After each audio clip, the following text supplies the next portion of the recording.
Hola a todos, en este vídeo vamos a ver la diferencia entre señales unipolares y señales bipolares. Veremos también algunas transformaciones entre ellas, características y qué es el DC offset, que son elementos un poco básicos para tratar con ondas de forma un poco más avanzada. Las señales que hemos utilizado hasta ahora para generar sonido, como es Cycle, el generador de ondas sinusoidales, son señales bipolares. Esto quiere decir que adquieren valores tanto positivos como negativos. Si pongo el objeto number, que es con virgulillas, sirve para visualizar los valores numéricos que va tomando la onda, haciendo capturas cada cierto tiempo, si no se movería muy rápido este valor.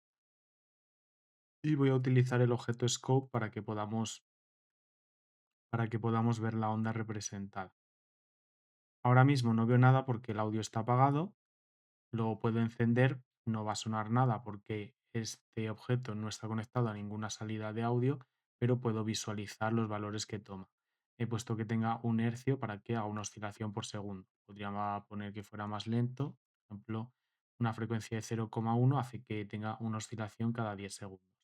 Si ahora enciendo el audio, voy a ver cómo los valores van bajando y ahora los tengo negativos hasta -1, vuelven a subir a 0 y vuelven a subir hasta 1. Los valores de Cycle por defecto oscilan entre 1 y -1. Si os habéis fijado también en el scope, la gráfica, la visualización también va variando entre -1 y 1, con lo que la línea esta central que tenemos aquí sería el 0, la parte superior del scope sería el 1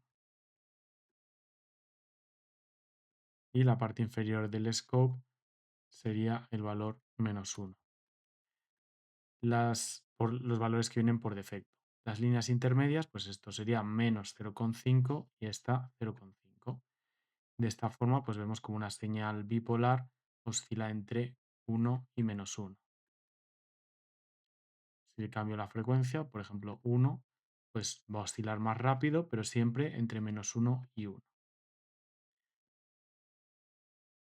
Las señales unipolares, sin embargo, van a oscilar entre 0 y 1 o entre 0 y -1 o van a estar siempre o solo en la parte negativa o en la parte positiva. Un ejemplo de ello es Phasor, que por defecto toma valores entre 0 y 1. Puedo duplicar estos elementos que había puesto para Cycle, ponerlos en Phasor y Phasor, si os acordáis, era lo que llamábamos un oscilador de baja frecuencia. He abierto la librería porque he creado un objeto de Bach. Era un oscilador de baja frecuencia y que se utilizaba, pues en este caso, para tener esta forma diente de sierra perfectamente definida sin tener alias. Y como veis, va siempre entre 0 y 1, mientras que el objeto que crea la onda diente de sierra que no tiene, que suena sin aliasing, sería el objeto So, y el objeto So sí que toma valores entre -1 y 1. Aquí la gráfica no se ve exactamente el dibujo de diente de sierra porque para evitar el alias pues están filtradas ciertas frecuencias y no queda perfectamente dibujado. En cualquier caso, si subimos la frecuencia de So, por ejemplo, a 20 hercios, vamos a ver cómo está siempre entre el positivo y el negativo, variando entre los dos valores. Esta sería una señal bipolar, mientras que esta es una señal unipolar. Hay que tener claro, como vimos en un tutorial anterior, la diferencia entre osciladores y osciladores de baja frecuencia para evitar el aliasing cuando queremos tener alturas.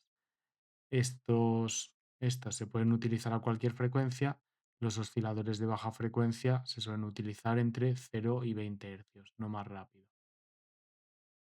Podemos tener osciladores de baja frecuencia bipolares o unipolares y osciladores normales, bipolares o unipolares. Lo normal es que estos sean bipolares, pero no tiene por qué. Para cambiar los valores de un tipo de señal a otro, está el objeto scale. Es scale con la virgulilla va a cambiar el rango de dos señales. Si yo después de scale voy a poner los valores iniciales, el rango entre el que se mueve la primera señal. Como lo voy a unir al cycle, el valor original se mueve entre -1 y 1. El valor mínimo del cycle es -1 y el valor máximo es 1. Y yo quiero convertirla en una señal unipolar, ¿vale? Que sea como este phasor, que se mueva entre 0 y 1. Entonces voy a poner el mínimo de entrada, el máximo de entrada y los valores del rango de la señal de salida que voy a tener, que va a ir entre 0 y 1. Para que lo comprobemos, lo voy a poner justo así debajo. Después del scale, vemos que aquí no se va a ver ningún valor negativo. Y si vemos, las señales son exactamente iguales. Cuando hay un pico en el scope de arriba, hay un pico en el de abajo, pero mientras que este se mueve entre -1 y 1, este solo va entre 0 y 1. Podría querer que esto fuera entre, por ejemplo, 0,5 y 1 y se quedaría confinado a este rango. No cambia la frecuencia, que es digamos, la velocidad a la que oscila la onda, solo cambia la amplitud y los valores que va tomando. Como aquí la amplitud entre -1 y 1, pues de -1 a 1 hay una distancia de 2, la amplitud, pues, que sería de 0 a 1 es 1, aquí sería mucho más pequeña la amplitud, que es, pues es la mitad de la distancia entre el máximo y el mínimo de la oscilación. Y viceversa, podría convertir phasor, que es una señal unipolar, en una señal bipolar si quiero.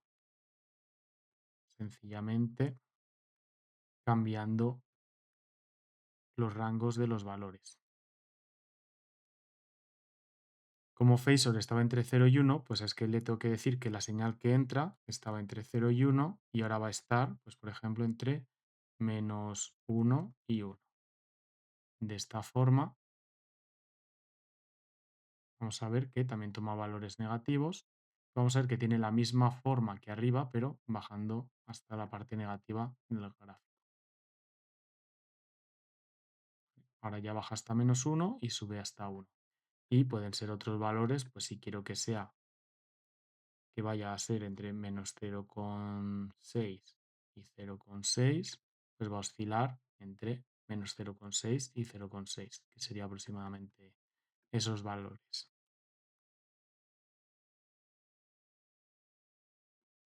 Estas conversiones las hacemos con Scale porque es mucho más sencillo. La forma inicial primigenia de hacerlo es simplemente con multiplicaciones, sumas y restas. Es decir, que si yo tengo un cycle que va entre 0 y 1, entre -1 y 1, y yo creo que vaya entre 0 y 1, lo primero que voy a cambiar es la amplitud, porque entre -1 y 1 la amplitud es 1, que es la distancia desde la posición de reposo al máximo de amplitud, pues sería 1 la amplitud, y yo lo quiero, y si quiero que vaya entre 0 y 1, pues la amplitud va a ser la mitad de esa distancia máxima, 0,5. Entonces lo primero que haría sería multiplicar cycle por 0,5.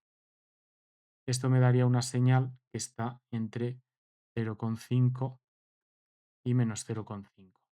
Y lo pasaría a la parte positiva. Pues sumándole 0,5 me va a dar que está entre 0 y 1.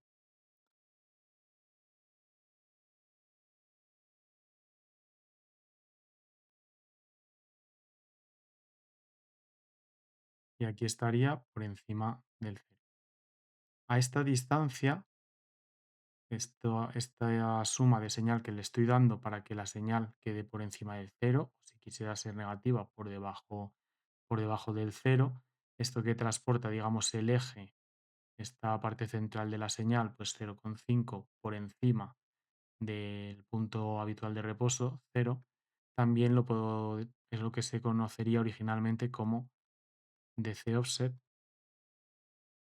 Es así porque se utiliza en aparatos de corriente analógica, pues una corriente continua para que la señal, en vez de estar entre estos valores, pues moverla, digamos, a otro rango, en este caso, pues sería el positivo. Esto cuando hacemos grabaciones, cuando trabajamos con audio, con mezcla, no es nada deseable tener ninguna señal que no tenga su eje central en el centro, ya que el rango de amplitud que voy a tener sin distorsionar va a ser más pequeño, porque en cuanto la señal sobrepasa esta parte del scope, digamos que va a distorsionar. En cuanto la señal supera el valor 1, distorsiona. Y si está solo en el lado positivo, pues la amplitud que tengo es 0,5, que es la mitad. Va a tener una amplitud la mitad que son como 6 decibelios menos. Sin embargo, si yo esta señal oscila en torno al centro, pues voy a poder tener una amplitud de 1, que es el doble. Entonces hay que tener un poco de cuidado con este DC offset, pues en mezclas y demás. Lo que se hace es, pues, con un filtro pasa altos, quitando los graves, se puede eliminar gran parte del DC offset. A veces hay utilidades, plugins que lo eliminan.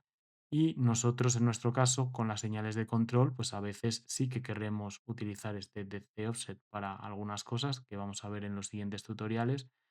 Y pues cuando estemos haciendo mezclas o otro tipo de procesamientos de audios, igual al contrario, queremos quitarlo y está bien conocerlo, saber lo que es para poder entender y poder buscar cómo eliminar.